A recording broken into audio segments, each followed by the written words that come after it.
That is, that he commanded us the law of the one who puts out a bad name, meaning to say that he commanded us to give him lashes and that she be his wife. For also with her does, and she shall be his wife appears. So this is another example of, and again, this is if she wants it, but that she would remain this man's wife and he can't divorce her. And has already been explained in the Gemara in Makot regarding this negative commandment, like it was explained about rape, meaning to say that this negative commandment is preceded by a positive commandment. So this is just doing his,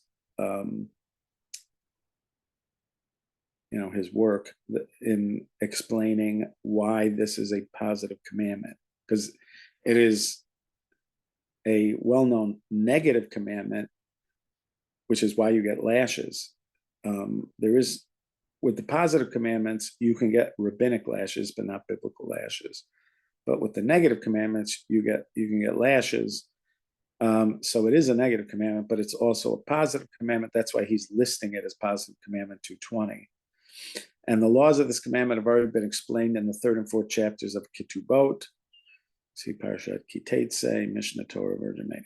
All right, so the scenario is as follows. A man and a woman are married. As we've talked about before, marriage is a 2-part process. The first part is called Kiddushin, which is sanctification. That's when the husband presents the ring or something else of value to the wife. That's how we do it. For the past couple thousand years, he presents a ring or something of value to the wife. The witnesses see that something of value was given to her, and that he says, behold, with this, I marry you according to the laws of Moshe and Israel. And when she takes it, that's an indication that she accepts the bonds of marriage. At this point, they are married. In many respects, but they don't live together as husband and wife. They are not intimate. They don't live together as husband and wife yet. Then typically up until, I don't know how long ago, a couple hundred years ago in some places, there were several months. During that time, they'd prepare for married life. The families would get together a trousseau and the husband, and whatever they're going to need, the bride and the groom are going to need to start off their marriage, maybe build a house or buy a house, and fix up the house, get ready for the wedding feast. So these things would take a while. It was expected to take several months. Then there would be what we call chuppah. Chuppah is characterized by the 7 blessings that are said under a canopy. The husband and wife, the bride and groom, are under a canopy. The blessings are said. There are a group of people gathered, at least 10. And then there is the wedding feast. And then after the wedding feast, the husband and wife go home and are intimate. At during that intimacy, if the husband should discover that his wife has been unfaithful to him, he is encouraged to go to the court and to tell them that he has found that his wife was unfaithful to him. And if it is proven that she was unfaithful to him, which would mean that sometime between the Kiddushin and the chuppah, she had been intimate with another man, she would be subject to the death penalty. That is laid out in the Torah portion of Ki Teitzei. Exactly how he would know she was unfaithful to him is discussed in the Gemara. How does he know she was unfaithful to him? Is it now the way to prove she wasn't unfaithful to him without a doubt is if there was blood on the sheets. That would prove that she was a virgin, and that would prove without a doubt that she was unfaithful to him. But if there wasn't blood on the sheets, there could be a whole slew of reasons why she did not bleed. Some of them could be natural. Some of them could be because of an injury. There could even be a relationship from before they were betrothed, which means it would appear that it would be very hard to prove that she was in fact unfaithful. But let's say it just came out. Somehow it came out, and it ends up that she was in fact unfaithful. Witnesses came forward, and etc. This is a potential death penalty case for the bride. This is in the Tractate Ketubot. There are many sections that are very hard to work through. This is one of them, because it really does seem like there's a tremendous burden on the woman that the man does not share, and it's very hard to go through it, but that's it. That was part of the scenario, and there are all sorts of customs that grew up out of this, that there would be people that would be in charge of getting the sheet after they were intimate, and etc. In modern times, this does not happen, and none of this happens in modern times. But in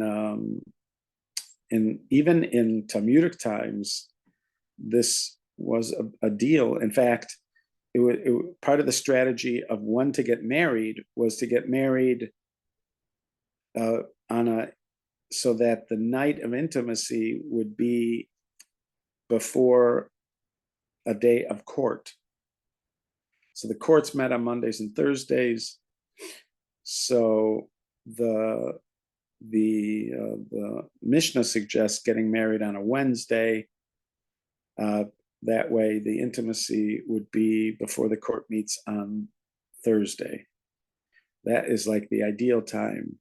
Psula nises biyom haravi is the way the Tractate of Ketubot starts off. A virgin gets married on a Wednesday because that works out that if there's any question, it gets resolved quickly, because you don't want something like this creating a pall. Again, nowadays, there's nothing like this. There's no the issue of whether there's blood on the sheets or there's not blood on the sheets is not a thing. It was a thing. It definitely was a thing, but it is not a thing as far as I know in the cultures I know. Is there any culture where it's still a thing? I don't know, but it's not in any culture that I know. Is it a thing anymore? All right, that's the worst case scenario. What if this guy decides that he's going to abuse this and is going to use it as an opportunity to slander his bride? In other words, he claims that she was unfaithful, and it's not true. She was not unfaithful. That's our case. That's what's called motzi shem ra. He's knowingly putting out, spreading a bad name. Motzi Shemra. He's bringing out a bad name. He's smearing her reputation. So in that case, he gets lashes, and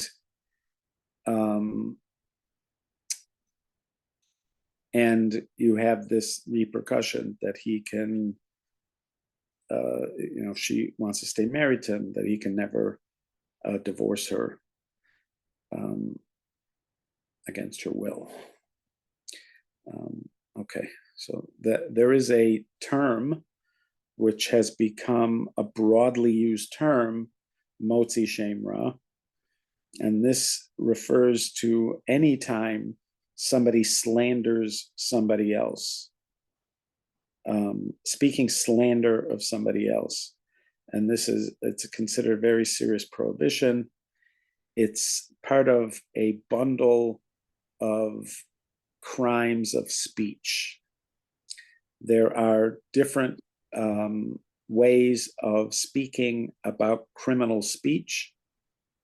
The most famous is lashon hara, which is the evil tongue, which means that you are spreading harmful words about somebody else. That is often used as the general category of harmful speech or criminal speech, lashon hara. But when you're getting like specific, they have specific terms. So motzi shemra is spreading untrue information about somebody else. Lashon hara would include even truthful information that is harmful. There's a term for a gossip, somebody who spreads gossip. That's called rechilut. Lo telech rachil, you shouldn't go like a peddler, peddling around gossip about other people. And that could be either true or not true. You have a term called ona'ah, where you say something hurtful to somebody else or about somebody else, about their past. You bring up something specifically about their past. So there's like general words, and then specific terms for harmful speech. And the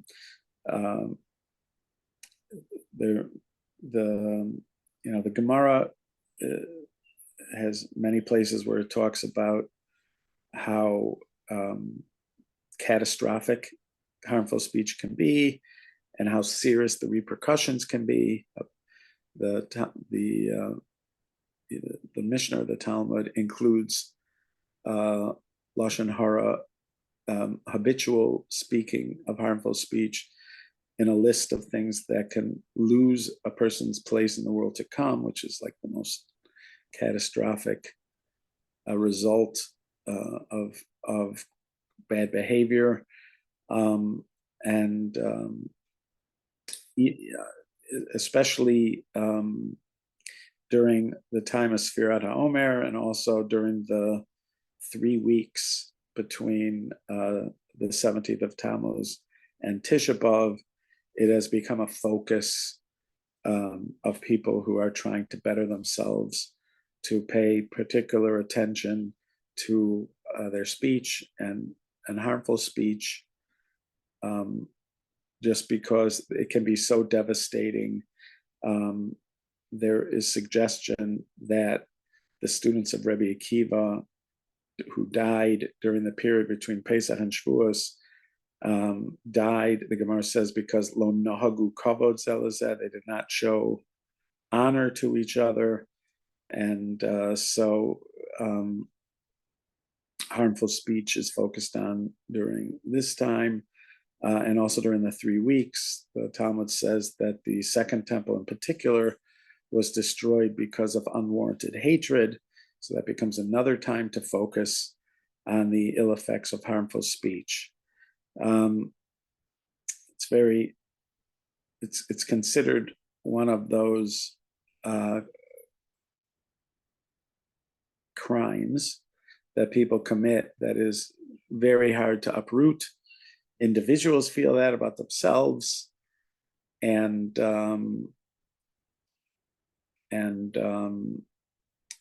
but even as a culture and society, it's considered one of the most difficult to uproot. One of the great gifts to the Jewish people of the past 120 or 30 years has been the efforts of Rabbi Yisrael Meir Kagan, the Chofetz Chaim, who made it his sort of life's work to feed. He did many other things in his life, but this is really his great life's work. He's called the Chofetz Chaim after his book, which quotes the verse in Tehillim, Mi ha'ish ha'chafetz chaim, who is the person who seeks life, Nitzor l'shoncha meira usvasecha medaber mirma. So guard your tongue, Nitzor l'shoncha, from evil, Nitzor l'shoncha meira, and your lips from deceit. So that became his the title of his book, Chofetz Chaim, and he's noted as the Chofetz Chaim afterwards. His book and his example were very impactful, and it's become a curriculum that pervades Jewish education. Having a place that sort of gathers a lot of the teachings. He also wrote another book called Shmiras HaLashon, and he wrote all sorts of learned commentary that go together with those books. So they greatly enabled a curriculum for working on this kind of thing. Remember, I have this friend, Tommy Bender, who is a friend since we were little kids. He was not, he went to public school, he's not religious. He went to public school, he went to high school, but we remained like best friends. So while I was going to yeshiva, we stayed in touch, and we'd see each other on and off. And when we'd see each other, it would be like for a week or two. I mean, it wasn't just like we just see each other for an hour. So we remained sort of deeply in touch. And he went on a spiritual path. He's still on a spiritual path. He went, his spiritual path included hallucinogenic, mushrooms and LSD and things like that. It included exploring Eastern stuff, and then Native American spirituality. And he's still sort of connected to that kind of Native American spirituality, or not just Native American, but like ayahuasca, using ayahuasca and stuff to have spiritual experiences, and etc. But he actually lived with me for a month in Northbrook. This has to be about 20 years ago or 25 years ago. He moved into our house because he wanted to live a Jewish spiritual life for a month when he lived with us. So he's on a spiritual journey. But I remember at one point we were living in Israel and he came to visit, and he had just been to an ashram where he had been silent for a week. And he shared the experience with me, and especially his first words. I don't remember what they were in particular. It didn't matter what they were in particular, just the experience of speaking after not having spoken for a week, and how heavy those words were, how much gravitas they had, how heavy they were. And he was saying, it's sad that Judaism doesn't really have something, focus on speech and the power of speech. And so I brought over the Chafetz, the Chafetz Chaim, and showed it to him, and we talked about it. It is true that we don't have silence as a way of appreciating speech as part of a curriculum, although I did encounter that when I was in Israel.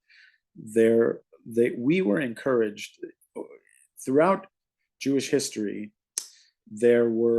Fasting was considered a way of self-improvement. Fasting, physical fasting. And you'll see lots of discussion about fasting in books about self-improvement that go back more than a thousand. I mean, the Gemara talks about it. The Gemara talks about people fasting as a way of self-improvement, but there were actual systems of fasting for self-improvement that go back like 1,000 years or 800 years, where they specifically talk about regimens of fasting for working on self-improvement, or doing repentance or repair or self-improvement. But in the past 100 years or so, the emphasis has moved away from physical fasting. So one of the options that's often suggested instead of physical fasting is speaking fasts. Tainis dibur, they're called ta'anit dibur, tainis dibur, to take a speaking fast, which is not that you would be entirely silent. You would still pray, and you would study. You would still speak when you study, but you wouldn't speak at any other point. So doing a tainis dibur in yeshiva, you would encounter students that were doing a tainis dibur, and so they would not talk to you casually or socially. They would only talk while they were learning or davening. Also, Rav Scheinberg, who was my brother Yaakov's Rosh Hashiva, and who I got to meet and get to know because of my brother Yaakov in Israel, and I, used to ask him all sorts of questions, etc. Rav Scheinberg did a speaking fast every Shabbos, so he would only talk Torah and davening on Shabbos, every Shabbos. Also, Rav Shalom Shvadron, who was called the Maggid of Jerusalem, who's used to teach us. He used to teach a lot of people when I was in Israel, and he was like a great speaker. Every Elul, he was on a speaking fast. Same kind of thing. Only spoke during davening. He only davened out, and spoken learning, but he would do a speaking fast. So there is such a notion. It is not something that everybody experiences. It's not broadly taught, but it does exist, this notion of silence as a way of working on the appreciation of speech and the power of speech for good and for bad. Yes, most of what goes on is just sort of learning about it and then trying to apply discipline. You will hear about people using this as a part of prayer and good deeds or actions on behalf of somebody else. So sometimes you'll be encouraged. There'll be like one of these viral messages that'll go out when somebody is ill, asking people to refrain from harmful speech, to commit to refraining from harmful speech for an hour during the day or something. And in that merit, so-and-so should be healed or so you will see that kind of thing going on. But usually it's not refrain from speech. It's just like refrain from harmful speech, because the feeling is if you ask somebody to just go cold turkey, it's unlikely to succeed. But if they just focus on an hour, they'll be able to succeed. Now, what is that quote from Eleanor Roosevelt? It was something like, great people talk about ideas. average people talk about events, and lowly people talk about people, or something like that. It was better said than that, of course, because it was Eleanor Roosevelt. Do you remember the quote? Or something like that. So if somebody says, well, what am I supposed to talk about if I'm not talking about Lashon Hara? So I guess she would be a guide. Talk about ideas. If you have to, talk about events, but don't talk about other people that much. Okay, so that is Motzi Shemra, specific and broad treatment. And then we have what's called the mafata. I think nowadays we would call this statutory rape. Statutory rape.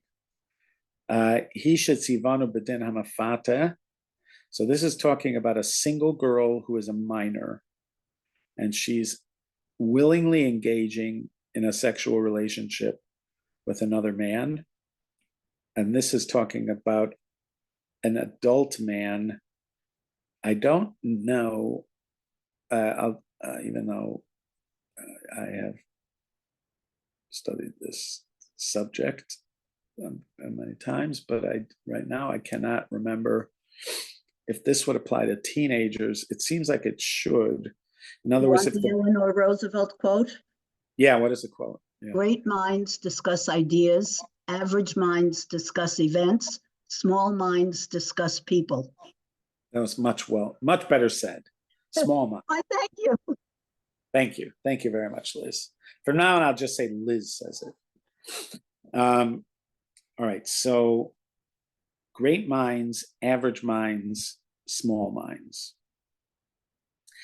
All right. So back to this. Yeah. So I'm not sure what would happen if you had like a 16-year-old boy, but the thing is, this has to be a girl under 12 and under,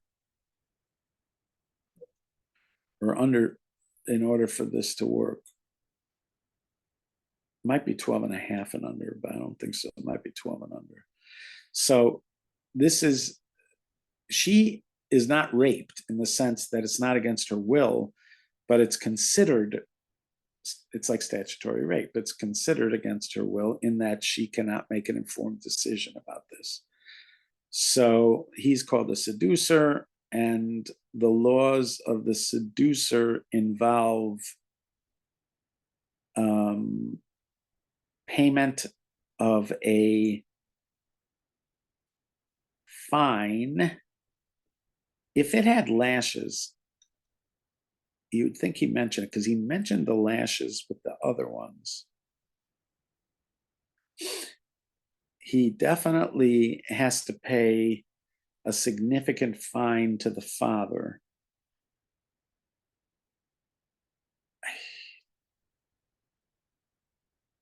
I feel like there might be lashes here, but for some reason it's not mentioning it. Let's just see here. In general, I recall reading something somewhere about the Rambam that he was much more sanguine about what the age of consent was. Most of the poskim tended to be, to say that if a girl was very, very young, that she didn't know what was going on. The Rambam said she knew what was going on. I can't remember the locus that he was talking about, but perhaps this informed his opinion.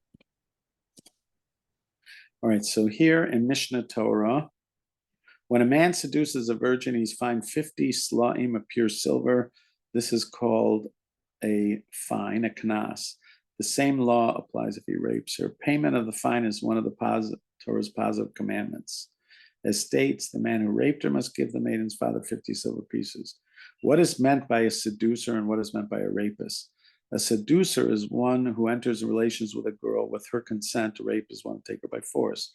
Whenever a man enters into relations with a woman in a field, we operate under the presumption that he raped her and apply the laws unless witnesses testify that she entered into the relations with him willingly.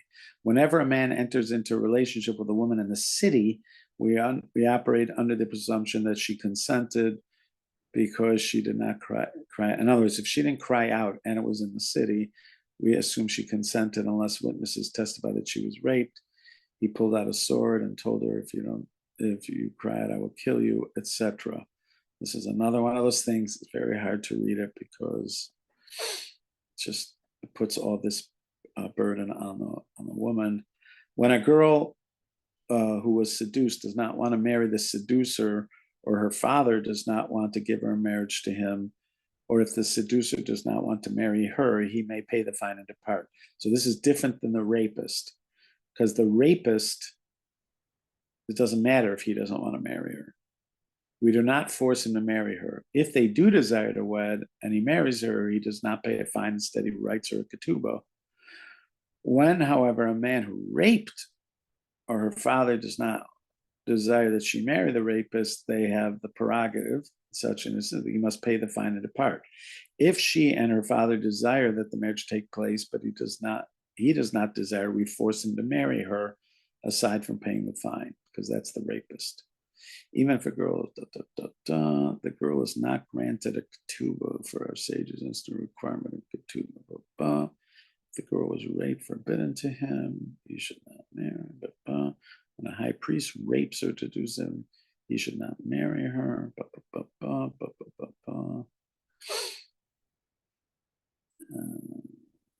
Neither a rapist nor a seducer is liable to pay a fine. At what age is a girl fit to be paid a fine? From the age of 3 until she reaches the age of bagrut.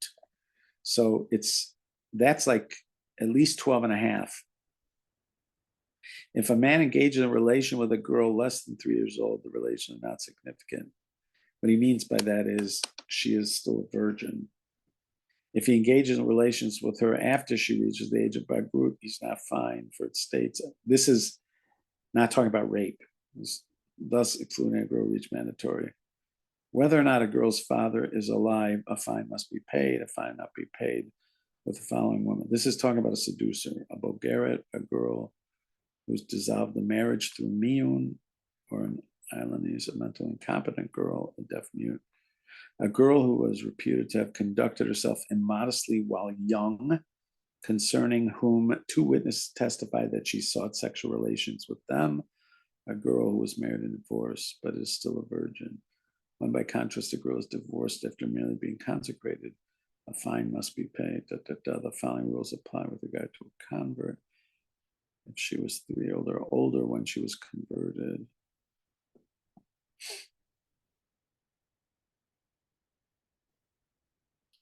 Yeah, so he doesn't, yeah, so he says till he gives that specific age, till she's a bogeret. So again, you were saying that you heard about the age. What did you say again? That he has a freer understanding about the age limit? Yeah, that he's more humor. More machmir. Yeah, okay. Yeah, so I don't, it could be that they say, because he's giving it up to when she's a bogeret. Maybe some of them only do it up to when she's a nara.